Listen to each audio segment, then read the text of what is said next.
Hey guys, welcome to the Troy Gramling podcast. We're starting a brand new series. We've talked a little bit about love, and if you haven't checked that out, I want to encourage you to do it. It's on all the platforms as well as audio and video. We're going to talk about everyday leadership, and we're going to talk to some politicians, some entrepreneurs. We're going to talk to some folks who have had success, but often when we think about leadership, we think about those very famous CEOs who have written all the books. That's all good and great. But we all practice leadership every day. And so we're going to talk to a whole lot of different people. I thought it'd be a lot of fun to begin in the home, because whether you're married or single with a bunch of children or no children, we practice everyday leadership. And I thought, what better person to talk to than my own beloved Stephanie Michelle Gramling. Welcome to the podcast. Yes, thank you. It's good to see you. And by the way, it happens to be, I don't know when you're listening or watching this, but it happens to be your birthday today. It is my birthday. And Yeah. you want to tell everybody how old you are? No, we won't do that. But yes, another year older. Yes. Well, another year wiser. Tell them how long we've been married. We've been married it'll be 34 years on July 15th of this year. July the 15th. Yeah, 34 years. So I thought, Steph, I wanted to just talk about how we lead at home and what we've learned from leadership in other capacities, how we bring that home, and then how we take leadership lessons we've learned at home to the other areas in which God's given us an opportunity to lead. Yes. So let's start with the home, and I jotted down a few questions that I thought it's a great opportunity to get you on camera. But anyways, when you think about leadership and you think about the home, what are some of the responsibilities that you feel are yours as a wife in our home? Yeah, I think, well, one of the first things that kind of comes to my mind is, I think obviously men and women are created different. And, I think one of the things that God has kind of put within the heart of a woman is creating that home, the environment, the atmosphere, making the house a home, a safe and warm place for our family. And so I think, from day one of our marriage, I've, kind of taken on that responsibility, creating that home for, in the beginning, it was just you and I. And then, we started having kids. But I think that's one of the main responsibilities. I think another responsibility that I've taken on is kind of managing the home in the sense of schedules and the calendar and just kind of all of that things, all that goes into managing the home. So I think that's another kind of responsibility. I know in our marriage that I've kind of taken on. I think, there are some things that not all homes do it this way. I think, based on giftings, I think, in our home, I do all the cooking. That's not really in your gift set. And I make peanut butter jelly sandwiches and fried bologna. I don't think we would eat if you were the cooker in the family. But so you have other gifts. So I've taken on that role. And then I think, leading out with the finances. And again, it's more, I don't know that I'm necessarily gifted at that, but I think, that's kind of more in my gift set. And so I've kind of led out in that. Not that we make decisions together and all about that, but as far as the day-to-day leading out in that. Yeah, I was thinking that when it comes to creating a home in that sense that, early on, I don't think that's something necessarily that I valued. And when you think about leadership, you think about how, you pass things down or you give things away. And I would say today, after 33 years, going on 34 of years of marriage, that it would be something I value more than I did, let's say the first 10 years. Yeah. But seeing you model it, seeing you then hold first me and then the kids accountable to it, and then seeing the outcome of it, that there's a benefit to having that warmth and having a safe place and a place of love, and then I think, learning how to lead and follow at the same time have been important, especially like in the area. Like you mentioned, the area of finance, which is, something maybe I led the first few years ineffectively, ineffectively, whatever that word is.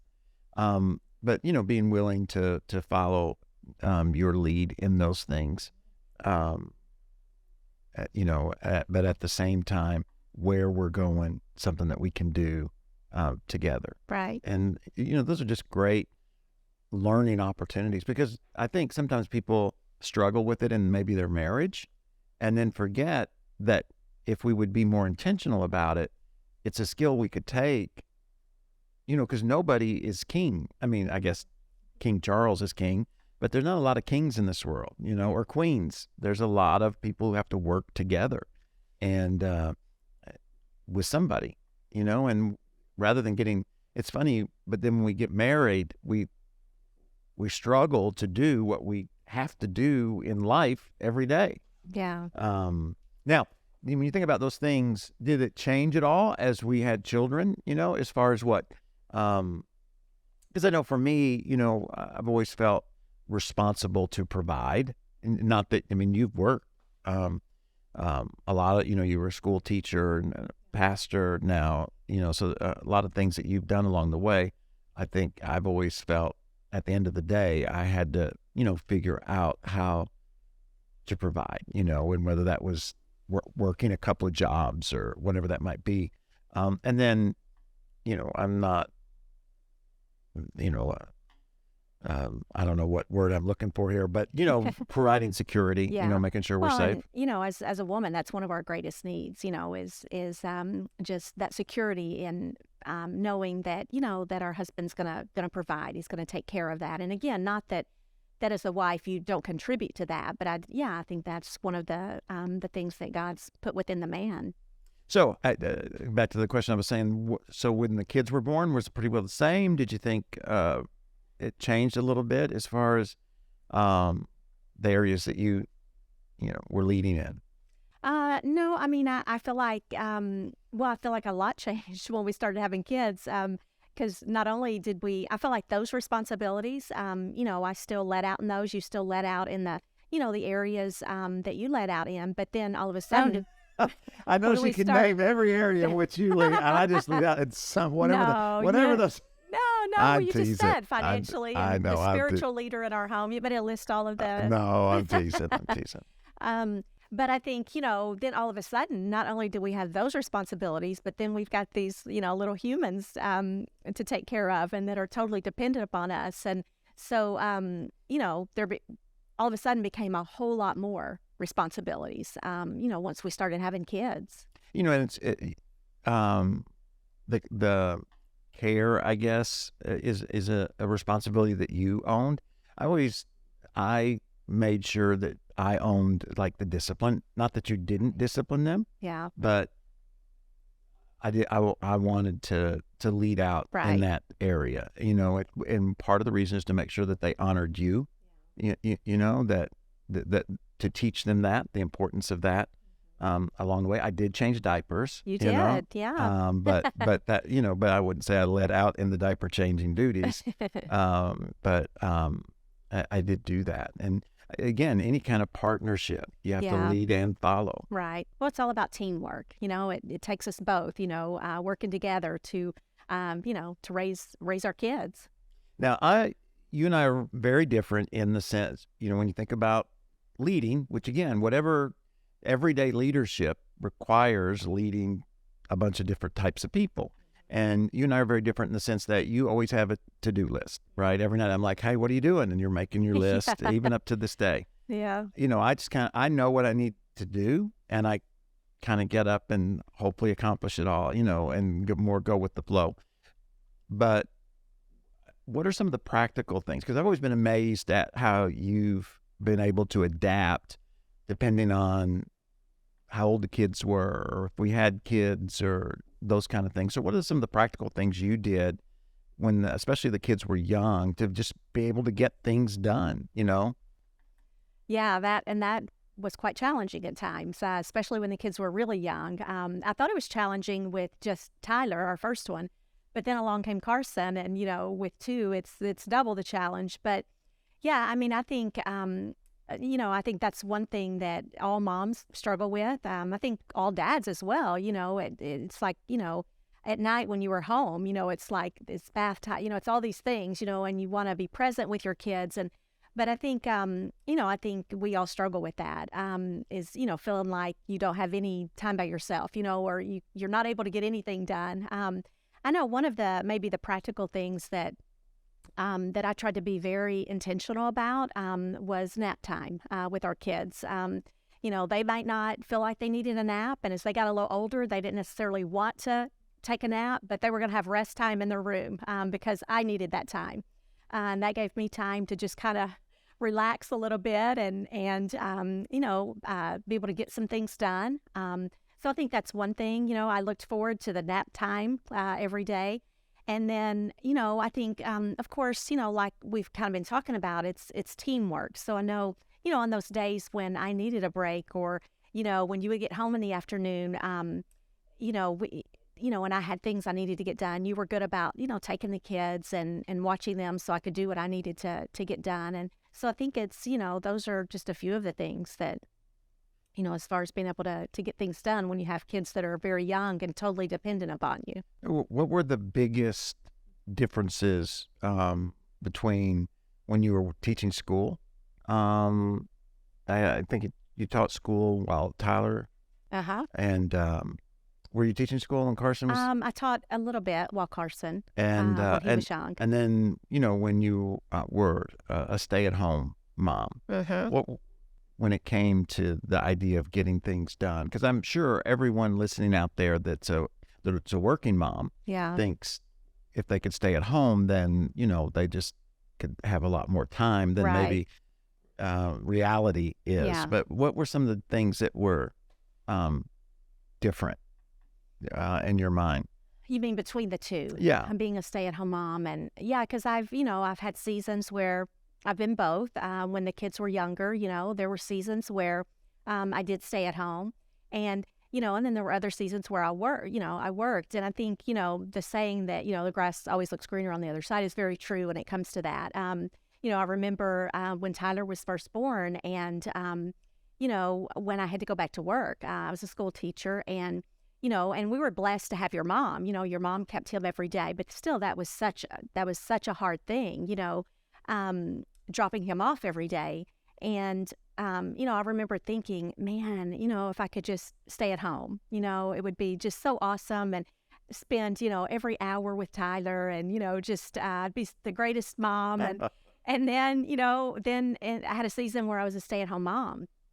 And I had days like, oh man, if I could just go back to work, like seriously, I've not had an adult conversation all day or felt like for days, and, and just at times I remember feeling like, what is my purpose? And I knew that I was a mom and I was doing what I was called to do in that season, but there were still days that I just felt that struggle of I wanted to do more, so I think, I think there is that tendency to wish for the other, and, I remember, I think one of the big things with, actually it could with both, because I've been on both sides of it, is the mom guilt. I think all moms go through seasons where they experience that, where I remember when I was a stay-at-home mom, and I'd have the mom guilt of I was at home with my kids every day, all day, but there was still the guilt of I would have the guilt of am I being on my phone too much, my computer too much, am I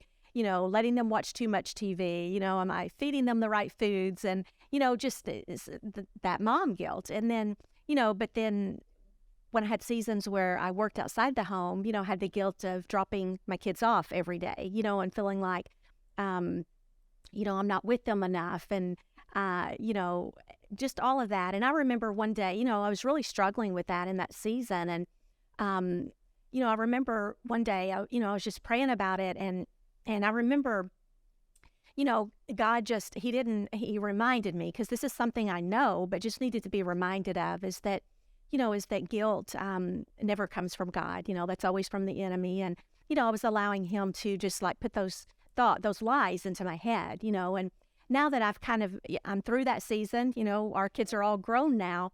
I look back and, and I often tell moms of young kids that I can sense are just kind of struggling with that is, don't be so hard on yourself. You're doing better than you think you're doing. I remember just after that, God put that on my heart, and I had to be very intentional about reminding myself that, no, I am a good mom. I'm doing the things that I need to do. Not that I'm perfect, but just trying to make sure that I was present, at night, when I was home with the kids, just being present with them and those kinds of things. So, but I think that's something that, that all moms go, regardless if you work or, you stay at home. Right. And I think guilt is a common emotion that people feel. I think whether it's in the mom or whether it's in the mom or the dad that is at work, and am I spending enough time with my family, all Right. those kind of things. And I think it's important to remember that the enemy does want us to feel guilty so as not to succeed at what we're called to do, to fail at work, to fail at home, in all those ways. And he, the enemy's good about, he knows, God put within us as women that, the kind of the caregiver. And, that the enemy's going to battle against that, where for, I think men, it's more, not that you don't do caregiving, but it's more, the work. And so, the enemy knows what, and knows what our weaknesses are and what we're going to struggle with. And so I think, for me, it was just continually reminding myself, and now I look back now that my kids are older and all, and I'm like, I did pretty good as a mom. I wish I wouldn't have had all those days where, I struggled with feeling the guilt over, am I doing enough? Am I a good enough mom? Am I spending enough time with them? And all of those things that we can go through our mind. Well, like you're talking about, self-leadership is really so important in every aspect of our life. And again, I wanted to start this series with you and I talking because I've learned so much at home that has helped me in the other areas. And I've been able to use maybe the leadership that I gained, on the basketball court in the home. It's just I know, one of the things for me that was very important to be is that in our home, and I think in most homes, the man sets the energy, you might say, of the home. And I remember when I would come home from work that I would have to intentionally take a moment and say, okay, I'm going to be intentional about what I'm going to bring in. Just like at work, if I'm the boss, if I'm the leader, if people are looking to me, then how I walk into a room is important. And the same thing is true at home, whether you had a bad day at work or the kids had a bad day at school. If I came in and I was withdrawn or I was grumpy or whatever, then the whole evening went that way. Whereas if I intentionally came in with a sense of, fresh start and energy, then the evening turned out completely different. It wasn't that the circumstances were different, but self-leadership, makes a big difference when it comes to environment and atmosphere. And one of the things leaders are responsible for is the environment and atmosphere in which the people they lead are experiencing life. So I think, and I was also going to say, when you, as a team, one of the things, the different roles that we've played have been different depending on what our calling's been at certain times. I remember, we started the church. So entrepreneurs out there, church planners out there, or whatever, and the amount of energy it takes to start something from nothing is different than anything else I've done. I mean, everything takes energy and but I'm just talking about that emotional energy. It's like giving birth in a sense. And, there was a season where I just remember you telling me that you felt, your calling at that time was to give the energy needed to make that happen. In other words, I was really focusing on starting the church, and you were a part of it, but the ministry that you had at that time was to allow me to do that, by taking on more responsibility for the children maybe than you did really at any other time. I mean, even when we moved here, you had to go back to work, and the energy we both gave was different than in those first years of starting that church. Yeah. I think, that was a season where I was able to be at home, and and looking back now, I know that was, that was probably a God thing, because it did allow me to take on more of the weight, like even in areas that you typically would own in the home. It allowed me to take on more of that, so that, you could focus more on the, starting a church from scratch is a whole lot of work. And so, I was able to take more of that weight, so that you could focus more on, on what, what you were doing with the church. And good leadership, I think, is being aware that there are seasons, and seasons need adjustments, and whatever you're leading to continue to be effective. You can't do the same thing you've always done. Even though it's worked in the past, there comes a time when it has to change, because the present isn't the past, and the future is not the present or the past, and always evolving. I was also thinking, what are some things that maybe you learned as a teacher or in ministry that you brought to the home, or some things you learned in the home that's made you a better pastor or a better teacher when you were teaching school? Well, first of all, tell us what grades you taught. Yeah, so I have taught first grade. I started out teaching first grade when we were in Arkansas. And then once we moved here, and, because the cost of living, I had to go back to work, I taught third grade and fourth grade, different years. So those are the three grades that I've taught. Yeah, I think thinking about like leadership, I think,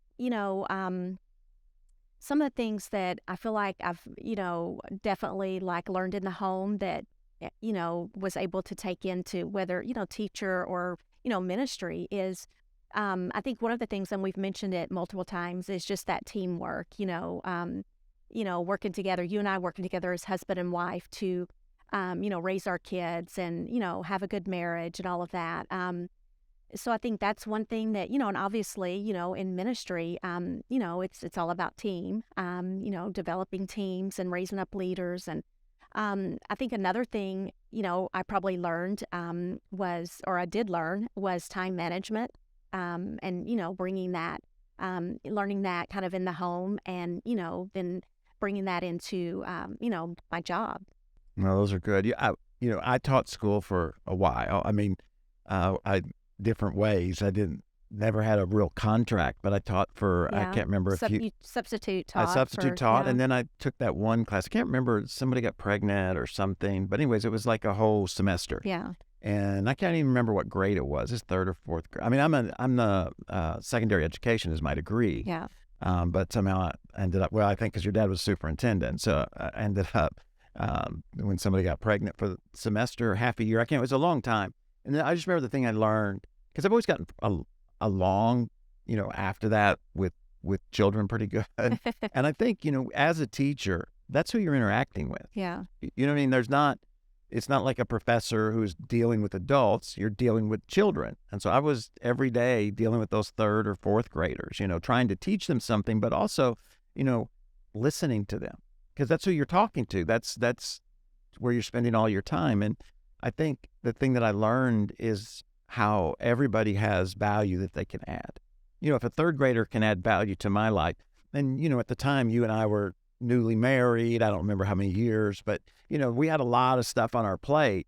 And the fact that a third grader could say something that might add value to what we were doing, or to see the difference I can make in their life by giving them time, I think it's something I learned, that it's important to listen to everybody, and reflect on what they're saying, really try to hear what they're saying. And that one-on-one, whatever it is you're trying to do. I mean, social media, marketing, TV, billboards, it's changed over the years, and all those things are important. But at the end of the day, if you're going to build anything, you got to be able to do it one-on-one. I'm not saying it's got to stay there, but you'll never speak to the masses effectively as far as moving people or influencing people if you can't influence them, one-on-one. And to do that, I learned teaching. You got to listen. Kids always have a lot to say, sometimes too much. I remember you would come home, and I remember what you told the parents on the first night of school. I did every year. The first day of school, I would or the parent night, where you would the parents would come, you'd meet them and the kids, and I would always tell the parents, okay, this is the thing. If you won't believe everything they tell me, they say about me, I won't believe everything they say about you. Because as a former teacher, I can tell you, I heard some pretty crazy stories that if parents knew their kids had, come to school and was telling everybody, they would probably not be happy about that. But yeah, so I would always tell the parents, just don't believe everything you hear. Don't believe everything they come home and say about me, and I won't believe everything they say about you. Especially, first, Oh the yeah, younger, the little ones. Yeah, they're the funniest because ones. they're not saying it necessarily to embarrass mom and dad. It's just their Right, it's just perspective. their perspective. Exactly. Yeah. No, those were good I stories. always had a lot of great stories. Yeah. That's it.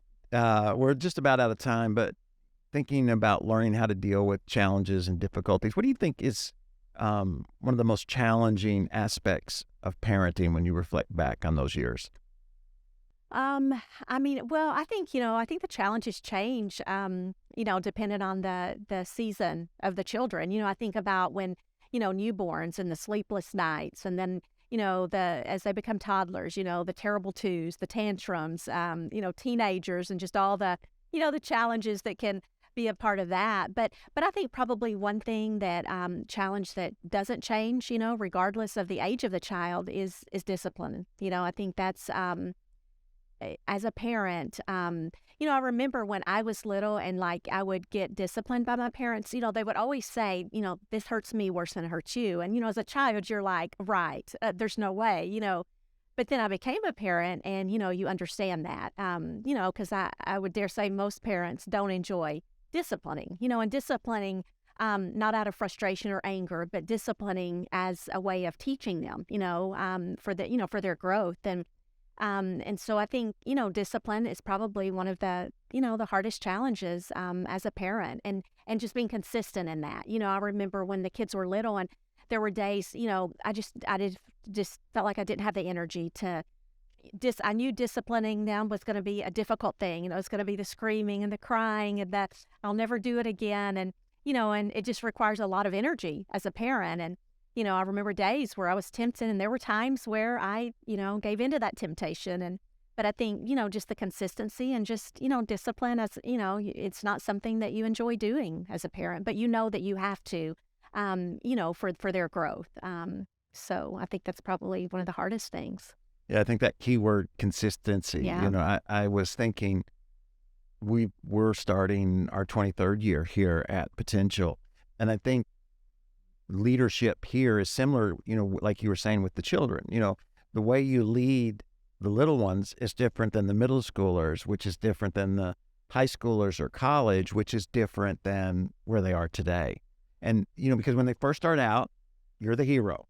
We've got a grandchild, and they respect us because we're stronger, we're bigger, and our kids are the same way. And then they go through that stage where all of a sudden they realize you make mistakes and there are people who are stronger, Yeah. and And that you don't know everything. that you don't know that you're every. not cool anymore. Yeah. And so then you think, how do you effectively lead them in high school and college and beyond? And I think it goes back to that sense of consistency. So they may not have understood everything you did when they were in middle school and high school, but they know hypocrisy and they know fake and they know. And I think it's the same way in leading an organization. When you first start, you're bringing freshness and newness and energy and excitement, and everybody's like, oh, we've never seen it this way. This is the best we've ever had it. They got all this, just like a little child, right? Oh man, our pastor, our, CEO, our manager, they're so much better than the last, it's just awesome. And then everybody kind of goes to that middle school, where they kind of push back and Yeah. think they know more, and you become older, not just physically, but you've been there longer, older, like with your kids. And I think our kids listen to us today, not because they think we're the most relevant, heroish, because we've been consistent through their lives. So they have a respect for our experience and our wisdom. And I think if you're going to lead an organization over a long period of time, you have to be consistent. And that takes a lot of self-leadership. Yeah. So I just encourage everybody, if you're going to, when you think about leadership, everyday leadership, there's one person you're leading every day. That's you. And if you lead yourself well, there's no doubt you'll more effectively lead others. Steph, thanks so much for being with me today. My honor. That's some great insight, and I love being able to do life with her, and I'm very excited about the fact that you have hung out with us as we start this brand new series. We're going to talk about everyday leadership. Next week, we're going to talk to a couple of co-founders of a coffee business that's doing really well. What are they doing different? Well, be sure and come find out. Thanks so much. Remember, you can get the podcast on all the platforms on audio and video, and we'll see you next time on the Troy Gramling Podcast.